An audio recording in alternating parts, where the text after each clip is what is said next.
Frank, you have an interest in letters.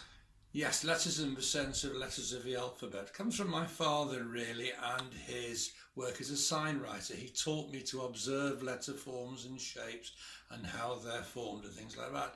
And over the years, I produced a few things in the course of my life which use letters. For example, this is my own wedding certificate, my Hebrew ketubah, which I learned to do Hebrew calligraphy. The rabbi was most impressed at our wedding. He said I was the first person he'd married in many years who'd done their own wedding certificate. And I love writing from right to left. Luckily, I'm sort of ambidextrous, so writing right to left or left to right doesn't concern me. So that was a traditional one, simple lettering. But later on, when I lived in Bideford, I made this sort of sampler, which in a traditional way has the letters of the alphabet. And it's also got, it says Mizrach here. It hangs on the wall, on the eastern wall. It shows you the direction for the east for praying.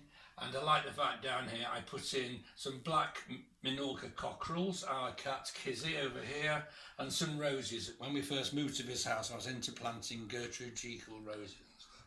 And then that led as well to this. My aunt had a sampler made by my great-great-great-aunt Mary Sarah Gent in whatever it was, age 9, but about 1860.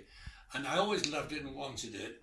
And so what I did, I borrowed it and I made a careful facsimile. Every stitch is counted and every colour is matched from the original colours to produce a copy of dear Mary Sarah's sampler. Eventually, my aunt, it did come to me, the original sampler, so I had both. But I've given the original now to my cousin's daughter, Millie Gent, who was related, of course, to Mary Sarah Gent. And over the years, like for example, this little item here, I bought this in a jumble sale.